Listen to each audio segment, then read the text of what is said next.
अवैध अतिक्रमणकारियों पर प्रशासन इतना सख्त हो गया है कि वो ऋतु देखकर कार्रवाई नहीं करता, बल्कि कानून के हिसाब से जो ठीक होता है वही करता है। देखिए रिपोर्ट। भोजपुर जिले के गढ़हनी प्रखंड अंतर्गत मथुरापुर गांव में प्रशासन का बुलडोजर जमकर गरजा। अतिक्रमण हटाने की इस बड़ी कार्रवाई में 9 परिवारों के पक्के मकानों को पूरी तरह से ध्वस्त कर दिया गया। कार्रवाई अंचल अधिकारी दीपा कुमारी, मजिस्ट्रेट और भारी पुलिस बल की देखरेख में हुई। लोक शिकायत के तहत मिली अर्जी की जांच के बाद एसडीओ के आदेश पर इस भूमि को अतिक्रमण मुक्त कराया गया। बुलडोजर की इस अचानक कार्रवाई के बाद प्रभावित परिवारों में चीख पुकार मच गई।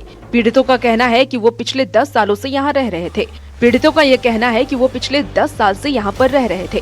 बारिश के इस मौसम में छोटे बच्चों और महिलाओं के साथ उनके सामने अब रहने का संकट खड़ा हो गया है। बरसात के मौसम में उनके सर पर छत नहीं है। ग्रामीणों का आरोप है कि उन्होंने बारिश को देखते हुए प्रशासन से कुछ दिनों की मोहलत मांगी थी, लेकिन प्रशासन ने उनकी एक न सुनी। बेघर हुए पीड़ित परिवार अब पुनर्वास और मदद की गुहार लगा रहे हैं।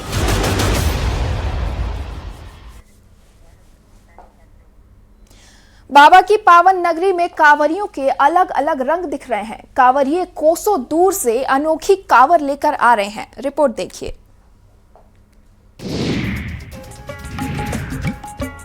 सावन में बाबा बैद्यनाथ के दरबार पहुंचने वाले कांवरों के बीच देवघर कांवरिया पथ पर एक अद्भुत नजारा देखने को मिला, जहां 54 फीट लंबी विशालकाय कांवर लोगों के बीच चर्चा का विषय बनी हुई है। पटना सिटी के महरूफगंज से आए करीब 500 श्रद्धालु का जत्था इस अनोखे कांवर के साथ बाबा धाम पहुंचा। एक बार में 9 कांवरिये इस 54 फीट लंबी कांवर को कंधे पर उठाते हैं और बारी बारी से साथी बदलते हुए कठिन सफर को पूरा करते हैं। चांदी से बनी भगवान शिव, माता पार्वती और गणेश जी की प्रतिमाओं से सजी ये कांवर मानो साक्षात शिव परिवार का एहसास कराता है। इसे तैयार करने में 48 घंटे का समय लगा, यानी कि पिछले 18 सालों से ये टोली लगातार इसी विशाल कांवर के साथ बाबा धाम की यात्रा कर रही है। श्रद्धालुओं का ये मानना है कि इस पवित्र कांवर को कंधा देने से हर मनोकामना पूरी होती है। बोलबम और हर हर महादेव के जयघोष के साथ आगे बढ़ती ये 54 फीट की कांवर केवल लंबाई की वजह से नहीं, बल्कि शिव भक्तों की अटूट आस्था की मिसाल बन चुकी है। धनबाद में आखिर ऐसा क्या हुआ कि धरती अचानक कांप उठी और पलक झपकते ही लोग बेघर हो गए? देखिए रिपोर्ट। धनबाद के अग्नि प्रभावित छाताबाद में एसटीजी आउटसोर्सिंग कंपनी की हैवी ब्लास्टिंग से अचानक धरती कांप उठी और देखते ही देखते 20 से ज्यादा पक्के मकान तहस नहस हो गए। धमाके के साथ ही इलाके में अफरा तफरी मच गई और कई लोग मलबे में फंस गए। स्थानीय लोगों ने अपनी जान को जोखिम में डालकर कड़ी मशक्कत के बाद लोगों को बाहर निकाला। हादसे में 1 दर्जन से अधिक लोग घायल हैं, जिनका इलाज जारी है। महज 1 महीने के भीतर छाताबाद में ये दूसरी बार भू धसान की घटना हुई है, जिससे कि स्थानीय लोगों में बीसीसीएल और जिला प्रशासन के खिलाफ भारी आक्रोश है। देर रात सूचना मिलते ही धनबाद मेयर मौके पर पहुंचे और स्थिति का जायजा लिया। मेयर ने बीसीसीएल प्रबंधन को इस तबाही के लिए सीधे तौर पर जिम्मेदार ठहराते हुए सभी प्रभावितों के पुनर्वास और सुरक्षा की कड़ी चेतावनी दी। वहीं मामले की गंभीरता को देखते हुए डीसी ने अंचलाधिकारी और जेआरडीए की टीम को मौके पर भेजा है। उन्होंने बताया कि प्रभावितों को सुरक्षित स्थानों पर शिफ्ट करने के लिए बीसीसीएल के क्वार्टरों का विकल्प तैयार किया जा रहा है। आजकल लोगों पर हिंदी फिल्मों का असर कुछ ज्यादा ही हो गया है। कपल रोमांस करने में इतने पागल हो जाते हैं कि उनको कानून का डर भी नहीं रहता। रिपोर्ट देखिए। अजमेर की पुष्कर घाटी में इश्क ऐसा परवान चढ़ा कि ट्रैफिक नियम और सुरक्षा दोनों हवा में उड़ गए। पीछे चल रहे एक वाहन सवार ने पूरा नजारा कैमरे में कैद कर लिया और अब वीडियो सोशल मीडिया पर वायरल है। वीडियो में युवक चलती बाइक की पेट्रोल टंकी पर अपनी प्रेमिका को बैठाकर घाटी के घुमावदार रास्ते पर बाइक दौड़ाता नजर आ रहा है। दोनों एक दूसरे से सटे हुए हैं, न हेलमेट, न सुरक्षा और न हादसे का डर। अब जरा पुष्कर घाटी का ये रास्ता भी समझिए। घुमावदार सड़क, अंधे मोड़ और यहाँ आए दिन हादसों का खतरा बना रहता है। ऐसे रास्ते पर बाइक की टंकी पर बैठकर सफर करना किसी लापरवाही नहीं, अपनी और दूसरों की जान को खतरे में डालना है। वीडियो वायरल होने के बाद लोग कार्रवाई की मांग कर रहे हैं, क्योंकि इश्क अपनी जगह, लेकिन प्यार के चक्कर में ट्रैफिक नियमों को कुचलना किसी फिल्म का सीन नहीं, हादसे का न्योता है। अब देखना होगा कि वायरल वीडियो पर पुलिस क्या एक्शन लेती है। आवारा पशु लोगों के लिए परेशानी बन रहे हैं। सड़कों पर ये आवारा पशु इधर उधर बैठे रहते हैं और किसी भी राह चलते व्यक्ति पर हमला कर देते हैं तो कभी खुद ही आपस में भिड़ जाते हैं। देखिए रिपोर्ट। मनोहरपुर की ये सड़क है या फिर सांडों का अखाड़ा? सवाल इसलिए क्योंकि यहाँ आए दिन निराश्रित गोवंश सड़कों पर घूमता नजर आता है और कई बार बीच सड़क पर ही सांडों की भिड़ंत शुरू हो जाती है। ताजा तस्वीर गांधी चौक की है, जहाँ 2 सांड ऐसे भिड़े कि देखते ही देखते सड़क पर अफरा तफरी मच गई। वीडियो में दोनों सांड एक दूसरे पर सींगों से हमला करते दिखाई दे रहे हैं, जबकि आसपास मौजूद लोग अपनी जान बचाने के लिए इधर उधर भागते नजर आ रहे हैं। गनीमत रही कि इस दौरान कोई राहगीर चपेट में नहीं आया, लेकिन सवाल सिर्फ इस वायरल वीडियो का नहीं है। मनोहरपुर के मुख्य बाजार, चौराहे और व्यस्त सड़कों पर बेसहारा मवेशियों का जमावड़ा लगातार परेशानी बना हुआ है। कभी सड़क पर सांडों की लड़ाई तो कभी अचानक वाहन के सामने आ जाता मवेशी। स्थानीय लोगों का दावा है कि ऐसी घटनाओं में कई 2 पहिया वाहन चालक और राहगीर चोटिल हो चुके हैं। ऐसे में सवाल लाजमी है कि बेसहारा पशुओं को पकड़ने के लिए प्रभावी अभियान कब चलेगा। पिछले कुछ दिनों से उत्तर भारत में लगातार बारिश हो रही है, जिससे जनजीवन अस्त व्यस्त हो गया है। कहीं अंडरपास में पानी भरा है तो कहीं सड़कें तालाब बन गई हैं। देखिए रिपोर्ट।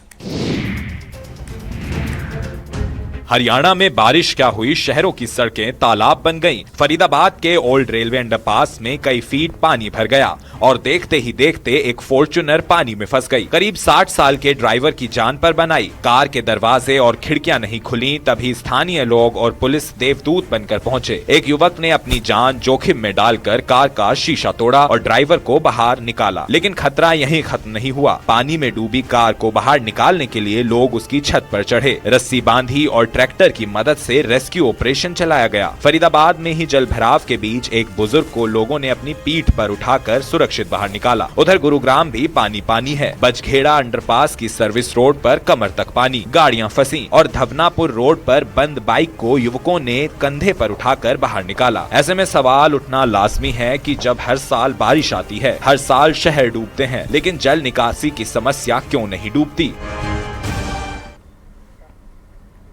मॉनसून के मौसम में नदियों का जल स्तर बढ़ने से बाढ़ का पानी गांव में घुस रहा है, जिसने सैकड़ों लोगों को मुश्किल में डाल दिया है। देखिए रिपोर्ट। नेपाल के तराई क्षेत्रों में लगातार हो रही मूसलाधार बारिश का असर अब बिहार में दिखने लगा है। सरसा में कोसी नदी के उफान पर आते ही तबाही का दौर शुरू हो गया है। नौहट्टा प्रखंड के सतौर पंचायत के बिरजाइन गांव में कोसी ने अपना रौद्र रूप दिखाना शुरू कर दिया है। नदी के तेज कटाव के कारण महुआ चाही को जोड़ने वाले मुख्य सड़क बिरजाइन के पास पूरी तरह टूट गया है। आवागमन पूरी तरह ठप हो चुका है, जिससे ग्रामीणों को भारी परेशानी का सामना करना पड़ रहा है। स्थानीय लोगों का आरोप है कटाव की इस गंभीर समस्या को लेकर विभागीय अधिकारियों से लेकर जिलाधिकारी तक गुहार लगा चुके हैं, लेकिन प्रशासन ने समय रहते कोई ध्यान नहीं दिया। इस समस्या को नजरअंदाज किया गया। अब तबाही सामने आने पर ग्रामीणों में भारी नाराजगी है।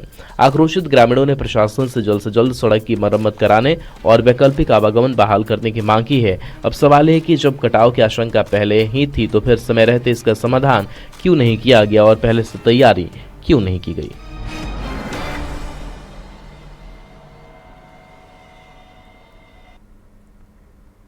अक्सर छोटे बच्चे स्कूल का नाम सुनते ही आनाकानी करने लगते हैं और जाने से कतराने लगते हैं, लेकिन शेखपुरा का एक ऐसा स्कूल है जिसमें बच्चे खुशी खुशी दौड़कर चले आते हैं। देखिए रिपोर्ट। शेखपुरा में एक ऐसा सरकारी स्कूल है जहां बच्चे पढ़ने के लिए किसी मजबूरी में नहीं बल्कि बेहद खुशी खुशी खींचे चले आते हैं। पहली नजर में आपको लगेगा कि यह कोई रेलवे स्टेशन पर खड़ी ट्रेन है, लेकिन यह अभ्यास मध्य विद्यालय का अनोखा क्लासरूम है। स्कूल की इस रचनात्मक पहल ने हर किसी का ध्यान अपनी ओर खींचा है। सिर्फ बाहर से नहीं, क्लासरूम के अंदर की दीवारें भी बोलती है। चित्र और शैक्षणिक सामग्रियों के जरिए यहाँ बच्चे खेल खेल में कई महत्वपूर्ण बातें सीख रहे हैं। इस अनोखी पहल से बच्चों में पढ़ाई के प्रति रुचि कई गुना बढ़ गई है। जब से क्लासरूम को रेलगाड़ी का रूप दिया गया है, बच्चे स्कूल आने के लिए बेहद उत्साहित रहते हैं। पढ़ाई अब उनके लिए बोझ नहीं, एक मजेदार खेल बन चुकी है। स्कूल में केवल आकर्षक लुक ही नहीं बल्कि अच्छी पढ़ाई, सख्त अनुशासन और बेहतर माहौल की ही इस स्कूल की असली पहचान बन चुका है। शिक्षक भी रचनात्मक तरीके से पढ़ाकर बच्चों के संपूर्ण विकास पर विशेष ध्यान दे रहे हैं। अभ्यास मध्य विद्यालय की यह पहल साबित करती है कि अगर सोच कुछ करने की हो तो शिक्षा का स्तर और बच्चों का भविष्य दोनों को नई दिशा दी जा सकती है। सावन का पवित्र महीना चल रहा है। ऐसे में शिव भक्त कांवर लेकर बाबा के दरबार में पहुंच रहे हैं।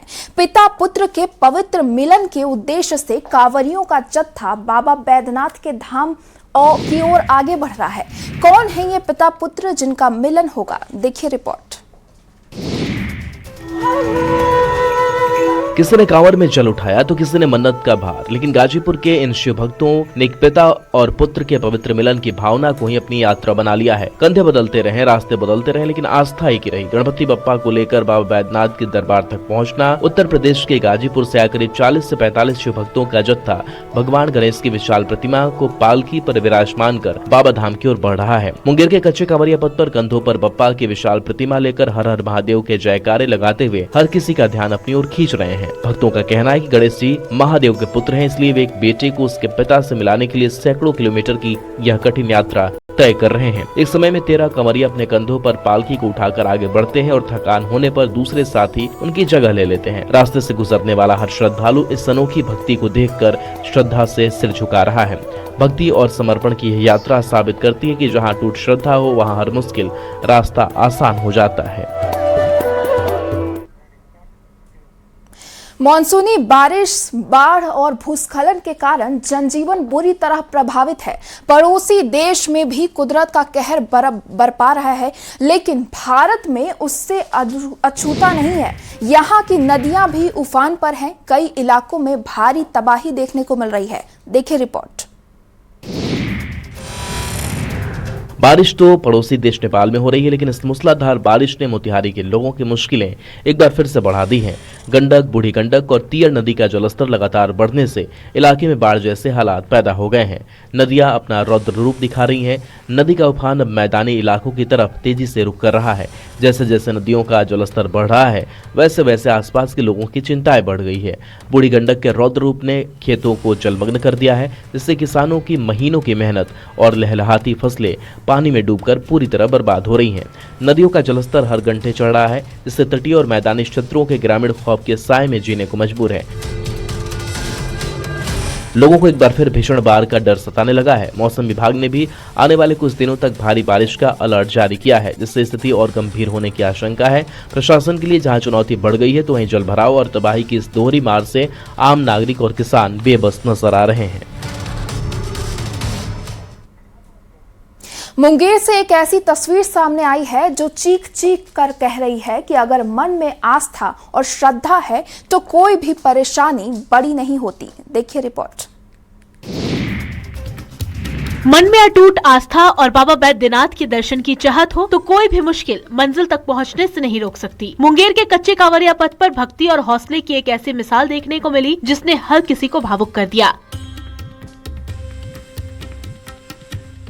पटना के नौबतपुर के रहने वाले मनोज कुमार दोनों पैरों से दिव्यांग हैं। वे बिना किसी साधन के अपने दोनों हाथों के सहारे पैदल ही बाबा धाम की कठिन यात्रा पर निकले हैं। मनोज अपने दोनों हाथों और पैरों के सहारे धीरे धीरे कदम बढ़ाते हुए बाबा धाम की ओर जा रहे हैं। 3 साल की उम्र में पोलियो का शिकार हुए मनोज ने कभी अपनी लाचारी को आड़े नहीं आने दिया। वे पिछले 2 सालों से लगातार इसी तरह बाबा के दरबार हाजिरी लगाने पहुँच रहे हैं। कच्चे और कठिन रास्ते पर हाथों के बल चलते मनोज को देखकर हर श्रद्धालु ठहर जाता है और उनके जज्बे को सलाम करता है। मनोज का कहना है कि बाबा की भक्ति ही उन्हें हर दर्द को भूलकर आगे बढ़ने की ताकत देती है। दिव्यांग मनोज की ये यात्रा संदेश देती है कि मंजिल तक पहुंचने के लिए पैरों की नहीं बल्कि अटूट विश्वास और बुलंद हौसले की जरूरत होती है।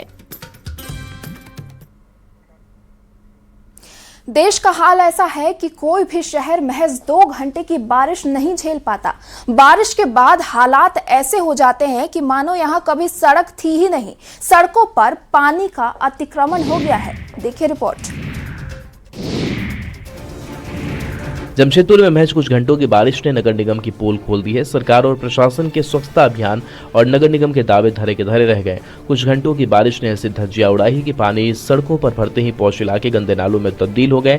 जिला के उपायुक्त कार्यालय गोल चक्कर का नजारा ऐसा है मानो सड़क है ही नहीं, हर तरफ केवल नदी बह रही हो। पिछले 2 घंटे की मूसलाधार बारिश ने साक्षी को मानगो से जोड़ने वाला छोटा पुल पूरी तरह से पानी में डूब चुका है।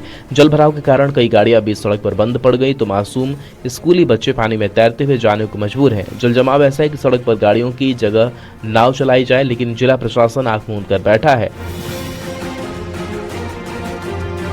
हाल ही में हुए नगर निगम चुनाव के बाद बानगो के लोगों को आस बंधी थी कि जल जमाव की इस सबसे बड़ी समस्या से निजात मिलेगी, लेकिन हालात जस के तस बने हुए हैं।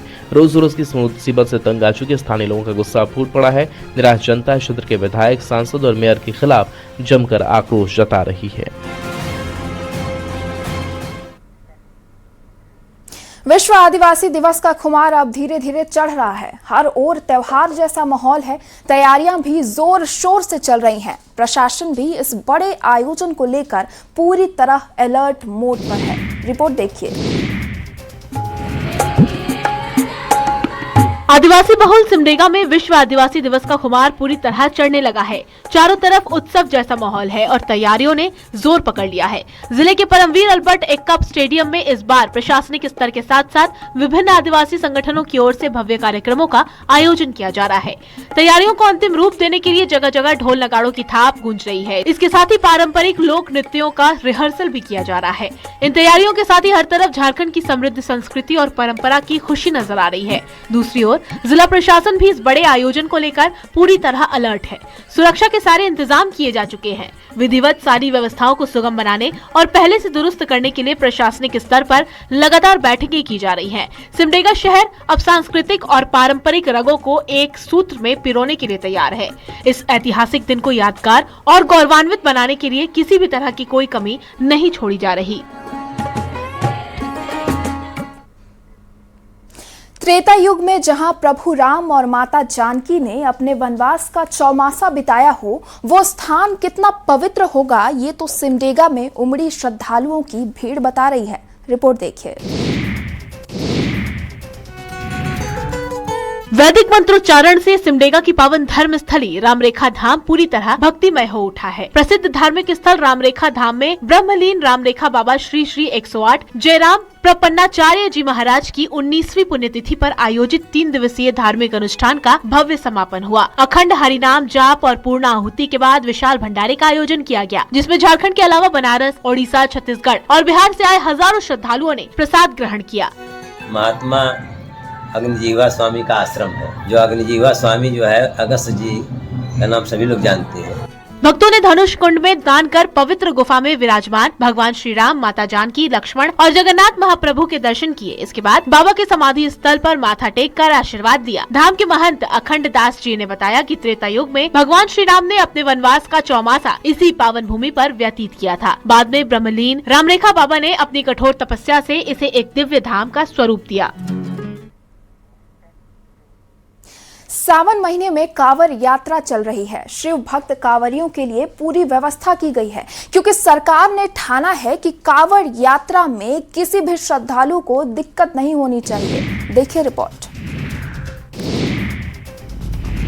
सावन के पावन महीने में सुल्तानगंज से देवघर जा रहे लाखों शिव भक्तों की राह आसान करने के लिए भागलपुर जिला प्रशासन पूरी तरह मुस्तैद नजर आ रहा है। श्रावणी मेले के पहले ही दिन से गंगा घाट से लेकर पूरे कच्चे कांवरिया पथ पर श्रद्धालुओं के लिए सभी मूलभूत सुविधाएं उपलब्ध कराई गई हैं। कांवरियों की मदद और शिकायतों के तुरंत समाधान के लिए जगह जगह कंट्रोल रूम बनाए गए हैं, जिनकी लगातार मॉनिटरिंग हो रही है। व्यवस्थाओं का जायजा लेने के लिए भागलपुर की जिलाधिकारी अलंकृता पांडे खुद जमीन पर उतरी। उन्होंने गंगा घाट और कच्चे कांवरिया पथ पर बनी टेंट सिटी का निरीक्षण किया। डीएम ने टेंट सिटी में विश्राम कर रहे कांवरियों से सीधे बातचीत की और उन्होंने कांवरियों को प्रशासन द्वारा दी जा रही सुविधाओं का फीडबैक लिया।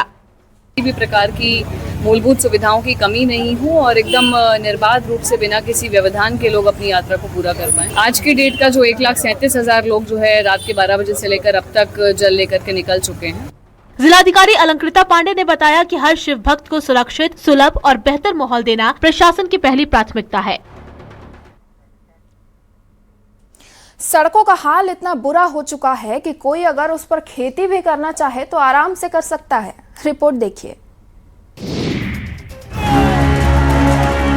सड़क पर भरे पानी के बीच धान की रोपाई और खाद का छिड़काव किया जा रहा है। यहाँ कोई सड़क को कब्जा नहीं रहा, बल्कि अपना विरोध दर्ज करवा रहा है। भागलपुर के पिरपैती में जर्जर सड़क से परेशान ग्रामीणों के सब्र का बांध अब टूट चुका है। कीर्तनिया पंचायत के कीर्तनिया पकड़िया मुख्य मार्ग जो सीधे NH80 को जोड़ता है, उसकी बदहाली को लेकर ग्रामीणों का आक्रोश फूट पड़ा। प्रशासनिक उपेक्षा से नाराज लोगों ने सड़क पर ही धान रोक कर अपना विरोध दर्ज कराया। स्थानीय लोगों का कहना है कि पिछले 2 सालों से ये मुख्य सड़क पूरी तरह बदहाल है। सड़क पर बने गहरे गड्ढे और जल जमाव आए दिन हादसों को न्योता दे रहे हैं। बारिश के दिनों में तो स्कूल जाने वाले बच्चों, बुजुर्गों और मरीजों का पैदल चलना भी दुभर हो जाता है। ग्रामीणों का आरोप है कि सड़क की मरम्मत के लिए कई बार लिखित आवेदन दिए जा चुके हैं, लेकिन अधिकारियों और जनप्रतिनिधियों ने इस समस्या पर कोई ध्यान नहीं दिया। तंग आ चुके लोगों ने चेतावनी दी है कि अगर जल्द ही सड़क का निर्माण कार्य शुरू नहीं हुआ तो वे और उग्र आंदोलन करने को बाध्य होंगे।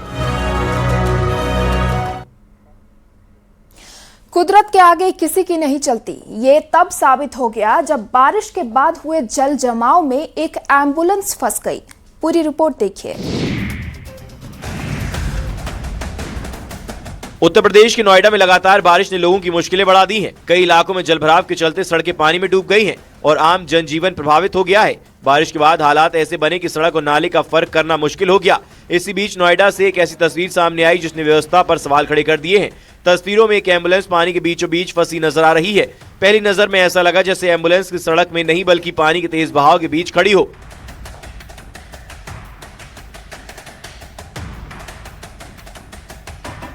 पानी इतना ज्यादा था कि एम्बुलेंस के टायर पूरी तरह डूब गए। ड्राइवर ने काफी कोशिश की, लेकिन पानी में फंसी एम्बुलेंस को बाहर नहीं निकाला जा सका। इस वजह से मरीजों को भी परेशानी का सामना करना पड़ रहा है।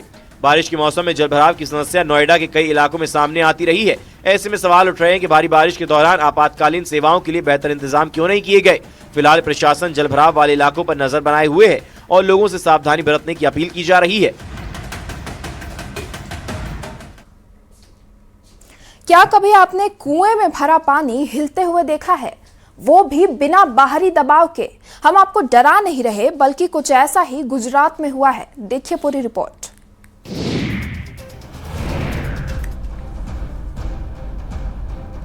गुजरात के मोरबी में एक ऐसा कुआं है जिसका पानी लगातार हिलोरे मार रहा है। ये नजारा देखकर लोग हैरान हैं और सवाल उठा रहे हैं कि आखिर इस कुएं के अंदर ऐसा क्या हो रहा है। बेपर्दा गांव से सामने आई तस्वीरों में देखा जा सकता है करीब 18 फीट गहरे इस कुएं का पानी शांत होने का नाम नहीं ले रहा है। कभी पानी एक तरफ जाता है तो कभी दूसरी तरफ, जैसे कोई पेंडुलम लगातार चल रहा हो। सबसे हैरानी की बात यह है कि आसपास के दूसरे कुओं का पानी पूरी तरह शांत है। बताया जा रहा है कि ये कुआं करीब 3 महीने पहले ही बनाया गया है। मामला सामने आने के बाद जिला प्रशासन ने जांच के आदेश दिए हैं। वहीं कुएं की इस अनोखी हलचल को देखने के लिए लोगों की भीड़ भी जुट रही है। जानकारों के मुताबिक इसके पीछे भूगर्भीय हलचल, पानी का दबाव या जमीन के अंदर मौजूद जल स्तर से जुड़ी कोई वजह हो सकती है। हालांकि अभी तक इसकी कोई आधिकारिक पुष्टि नहीं हुई है। फिलहाल प्रशासन ने लोगों से किसी भी तरह की अफवाहों से बचने की अपील की है।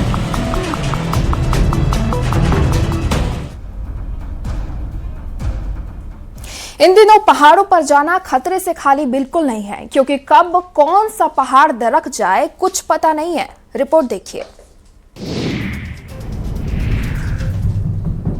पहाड़ों पर मौसम का कहर जारी है। उत्तराखंड में आसमान से बरस रही आफत ने हालात बिगाड़ दिए हैं। भारी बारिश के बीच कहीं पहाड़ दरक रहे हैं तो कहीं नदियां उफान पर हैं। लैंडस्लाइड और मलबे के सैलाब ने लोगों की मुश्किलों को बढ़ा दिया है। पिथौरागढ़ में कैलाश मानसरोवर रूट पर मल घाट के पास कुदरत का खौफनाक रूप देखने को मिला। अचानक पहाड़ से बड़े बड़े बोल्डर गिरने लगे। ऐसा लगा मानो पत्थरों की बारिश हो रही हो। कुछ ही सेकंड में भारी चट्टान सड़क पर आ गिरी और पूरा रास्ता बंद हो गया। गनीमत रही इस खतरनाक मंजर में कोई चपेट में नहीं आया। उधर चमोली में उफनती नदी के बीच जिंदगी बचाने की जद्दोजहद दिखाई दी। तेज बहाव के बीच लोगों ने एक दूसरे का हाथ थाम लिया और डंडे के सहारे सैलाब को पार कर लिया। उधर देहरादून के काशी में इंसानियत की तस्वीर सामने आई। तेज बहाव में फंसे बछड़े को बचाने के लिए एक युवक अपनी जान जोखिम में डालकर नदी में उतर गया। कड़ी मशक्कत के बाद उसने बछड़े को कंधे पर उठाया और सुरक्षित बाहर निकाल लिया।